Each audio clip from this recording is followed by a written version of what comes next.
Happy Lord's Day, everyone! Welcome po sa ating online worship celebration. Sa pagkakataon pong ito, malaya po nating ipalakpak ang ating mga kamay, umawit at sumamba sa ating Diyos. Sige po, tayo po'y magpuri sa ating Diyos na buhay.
You are welcome to send your tithes and offering and your seed to the man of God.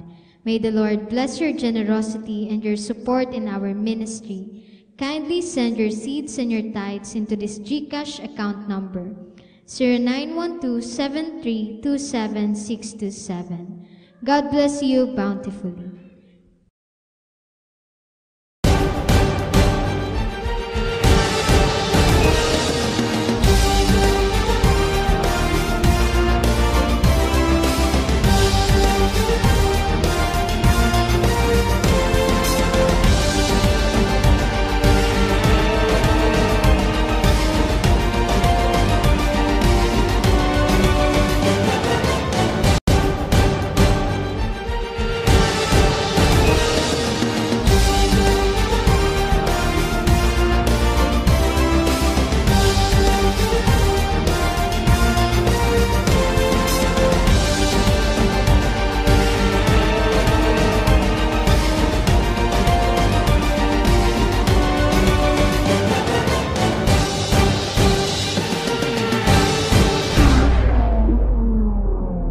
Happy Lord's Day po sa ating lahat, mga kapatid.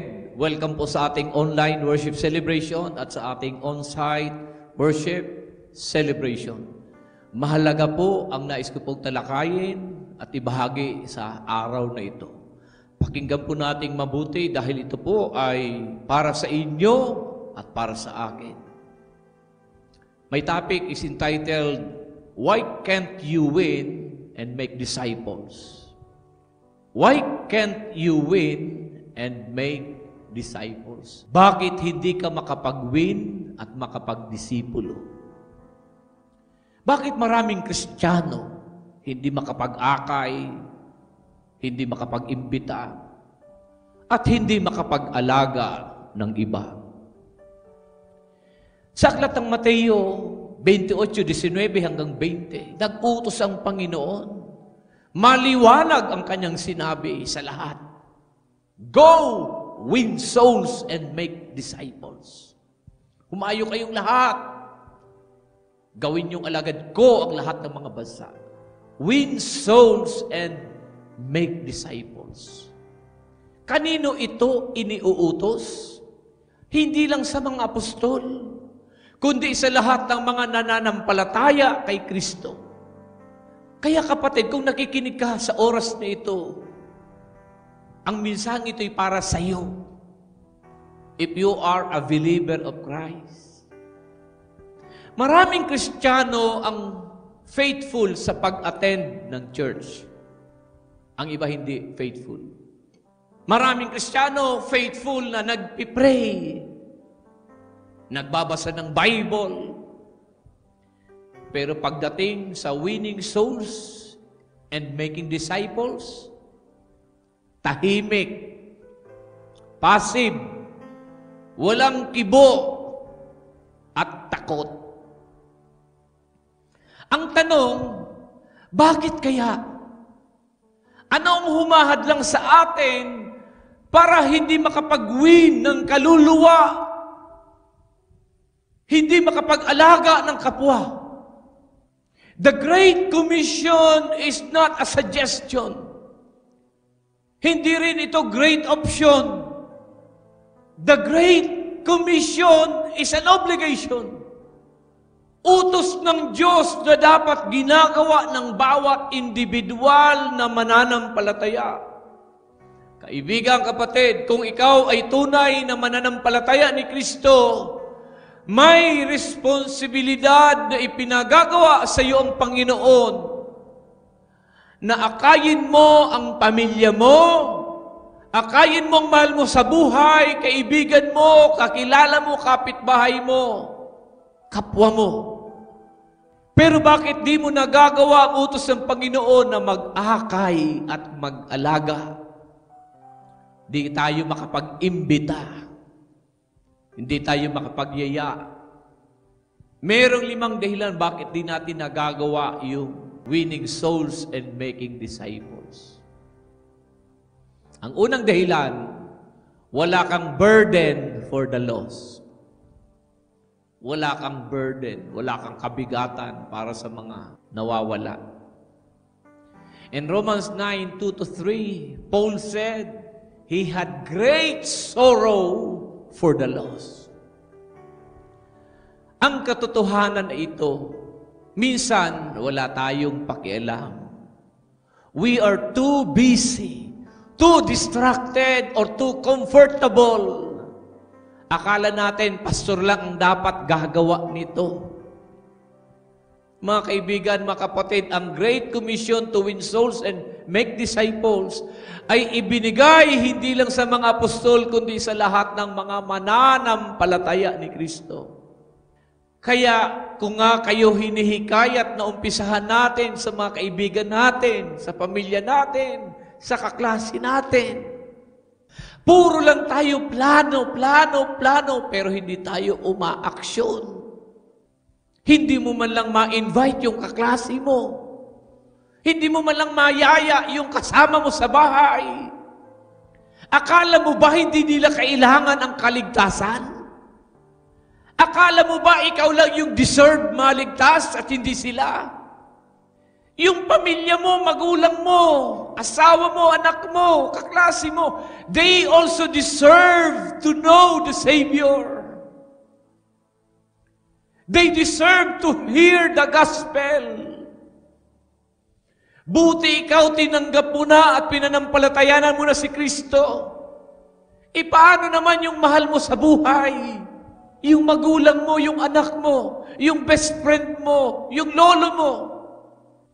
Kaya nga tayo merong Oplan Focus para makapag-reach out tayo sa kanila, maabot natin ang different people group na malapit sa atin. Ang pamilya mo, kaopisina mo, katrabaho mo, kapitbahay mo, kakilala mo, mga naka-uniformado, mga kaklase mo. Kaya nga natin pinapalakas, ito yung ating Oplan Focus. Yung Family Connect, Office Connect, Community Connect, Uniform Personnel Connect, Students or Campus Connect. Para may masimulan tayo, may masimulan ka kaibigan, may masimulan ka kapatid. May assignment si Lord sa atin. Kaya lang ang problema, wala kang burden for the lost. Pag-uwi mo ng bahay, nakikita mo magulang mo, nakikita mo yung pamilya mo, mahal mo sa buhay. Pagpupunta ng school, kasama mo ang sinasabi mong best friend mo, but you don't have burden for them. Why not ask God for a heart like His? Bakit di ka humingi kay Lord ng puso na meron siya? A heart that breaks for the lost. Humingi ka sa Panginoon ng pusong katulad niya, na ang tinitibok ay ang kaligtasan ng iyong pamilya.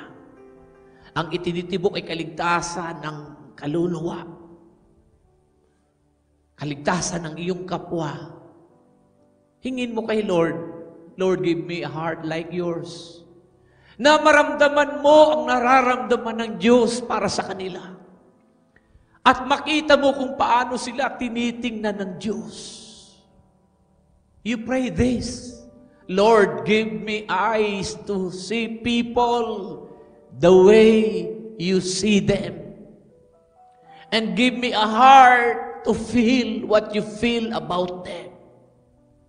Pangalawang hadlang, bakit di makapag-win ng kaluluwa? Di makapag-disciple? Pangalawa, natatakot kang ma-reject o mapahiya. Natatakot kang ma-reject o mapahiya. In 2 Timothy 1:7, God has not given us a spirit of fear. Hindi tayo binigyan ng Diyos ang espiritu ng pagkatakot. Ang reality ay takot tayo masabihan ng KJ. Or ayaw nating mawala ang image natin. Pero kapatid, hindi tayo iniligtas para manahimik lang. Iniisip natin yung image natin.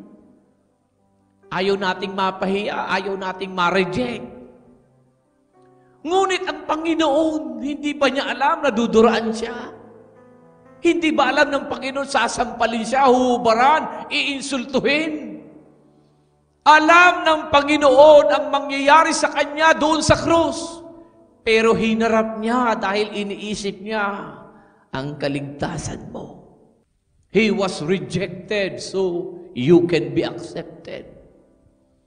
He was put to shame to give you honor and a name. Kapatid, kung alam mo makabubuti sa pamilya mo, sa kaklase mo, ang pag-invite mo, bakit ikakahiya mo? Bakit ikakahiya mo ang pag-anyaya, ang pag-imbita, kung alam mong ikabubuti nila ito? Sabi ng Panginoon, kapag pinararangalan ninyo ako sa harapan ng maraming tao, pararangalan ko rin kayo sa harapan ng aking Ama.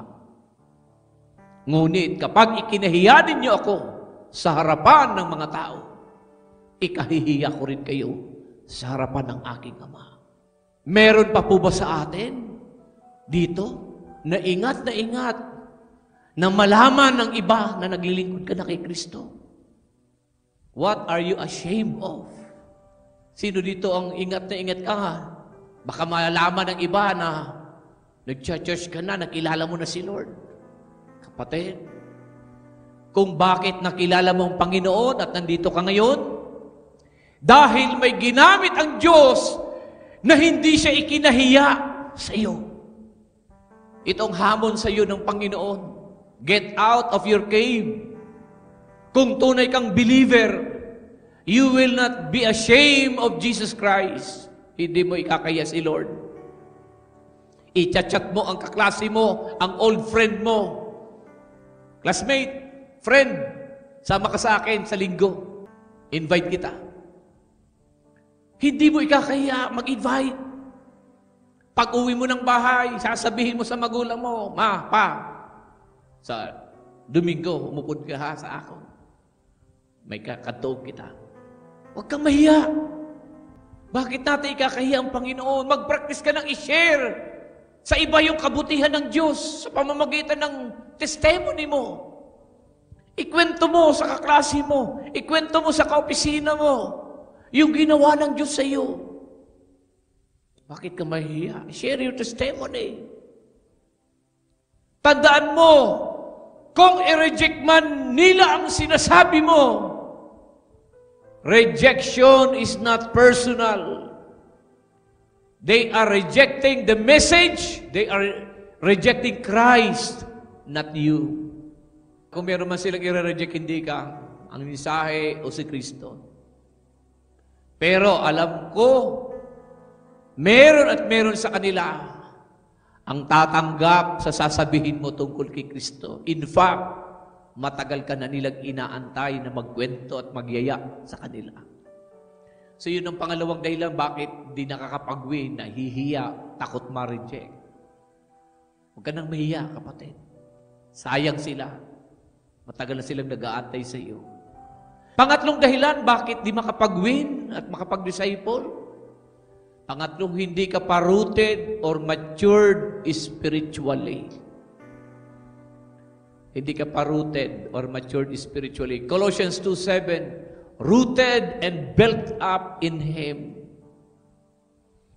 Paano ka magdidisipulo kung ikaw mismo hindi pa disiplinado? Marahil yan ang agam-agam ng iba. At marahil, yan din ang isa sa agam-agam mo. Paano ako mag-iimbita na isa rin akong tamad magsimba? Paano ako mag-iimbita? Hindi ko pa priority ang pagsamba. Walang discipline ang church life. Ang tagal mo nang umaattend dito sa simbahan. Bakit di mo ayusin ang sarili mo? Para naman may pakinabang si Lord sa iyo.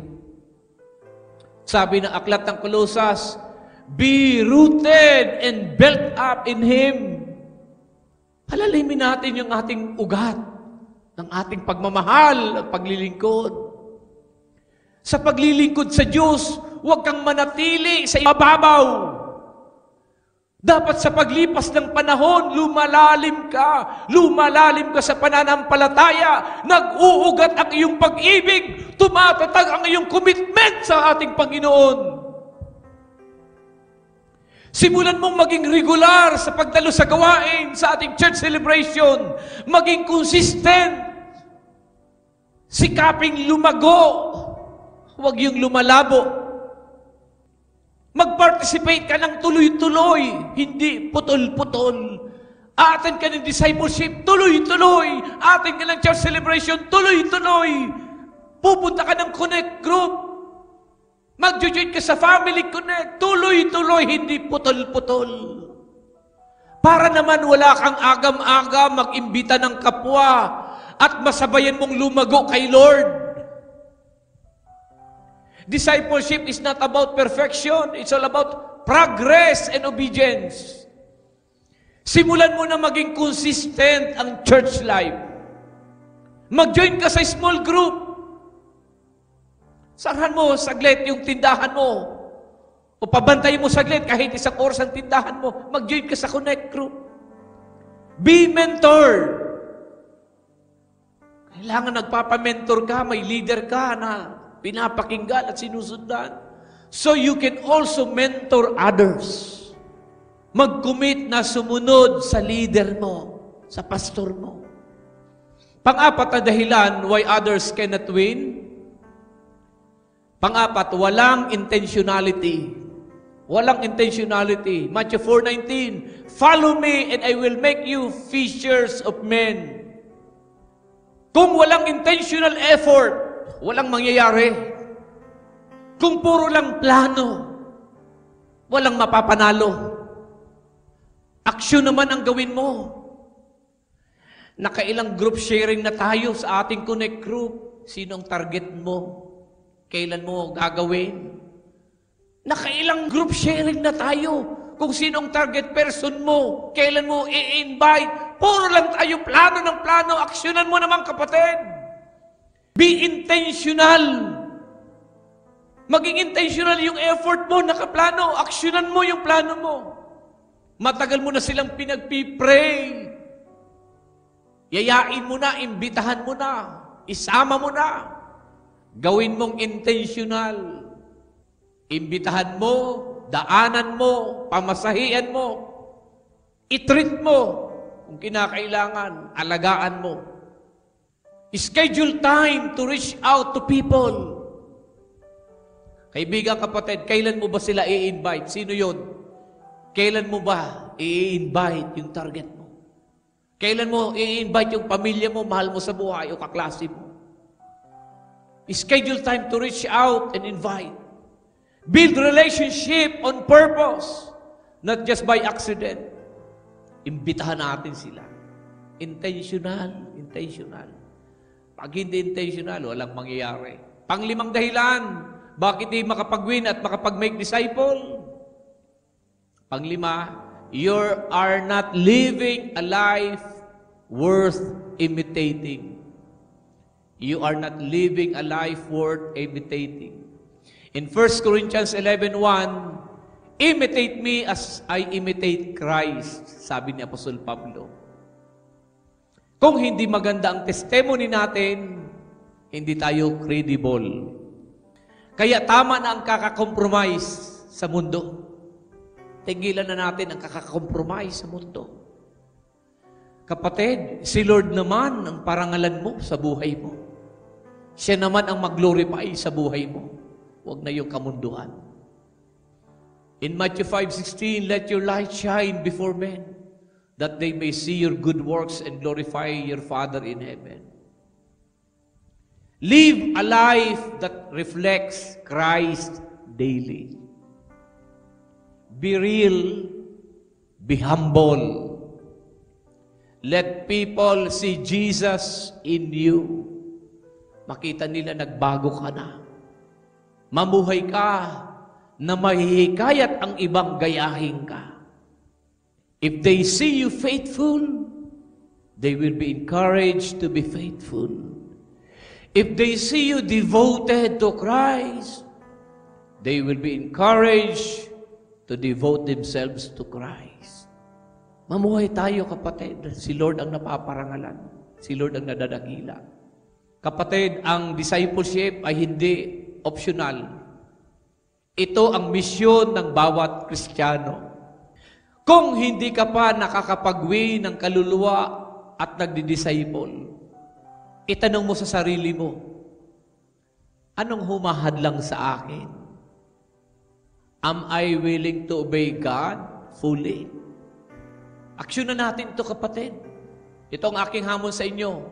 Pray for one person this week na pwede mong kausapin at pwede mong imbitahan. Reach out. Kahit simpleng kumusta lang. Be intentional in discipling at least one person this month. Mag-invite tayo. Mag-akay, mag-alaga. Invite someone na sumama sa iyo sa ating church celebration. Hindi lang sa lahat ng mga nagdi-disciple, lahat ng mga mananampalataya ni Kristo sa lugar na ito, sa simbahang ito. Hinahamon tayo ng Panginoon ng salita ng Diyos. It's due time. Gawin na natin ngayon na tayo mag-akay, mag-imbita, bawat isa sa atin. Mga magulang, mga kabataan, mga nanay, mga tatay, bawat isa sa atin mag-imbita. Pakilala niyo sa pastor niyo, Pastor, invite ko po. I want to see how you respond to the Word of God. Hindi ka tinawag para lang maupo sa simbahan. Tinawag ka para mag-akay at mag-alaga ng iba. Tinawag tayo para magparami ng magmamahal sa ating Panginoong Diyos. You were not just called to sit in the church. You were called to multiply. Ilan na ba ang naakay mo? Ilan na ba ang nadala mo sa gawain? Ilan na ba ang bunga ng paglilingkod mo sa Diyos? Be fruitful and multiply. Ito ang utos ng Panginoon. Huwag kang maglilingkod na walang bunga at walang taong naiimpluwensyahan na maglingkod sa Kanya. Mga kaibigan, mga kapatid, do not be fruitless, but be fruitful. Do not be useless, but be useful for the Lord. Aasahan ko po sa mga susunod na linggo, nalalapit ka sa akin, sasabihin mo, Pastor, invite ko po. Pastor, magulang ko po. Pastor, kaklase ko po. Bawat isa sa atin, kung ikay mananampalataya ni Kristo, mag-akay ka, mag-imbita ka, at mag-alaga ka. Pag na-akay natin, na-imbitahan natin, huwag na nating tatantanan. I-journey natin sa ating paglago. Sama-sama natin na sila'y lumago sa paglilingkod kay Kristo. Sabay-sabay tayong lumago. Let's win souls and make disciples. Sana po may natanggap po kayo ngayon. Tayo po'y manalangin sa pangalan ng Panginoon. Maraming salamat, Lord God, sa araw na ito. I declare, Lord God, to this congregation, they will respond to your word. Bawat isang mananampalataya dito sa simbahang ito, Panginoon, ay soul winner at disciple maker. Sa mga susunod na linggo, Panginoon, nagdideklar ako, makikita ko, Panginoon, ang mga kapatid nito, bawat isa may kasama. Bawat isa may inimbita. Maraming salamat for your glory, Lord God, for your glory. As we respond to the Great Commission, Lord God, we will win souls and make disciples. Thank you, Lord God. Thank you, Jesus. Magsitayo, palapakan natin ating Panginoon at ako'y nagdideklara.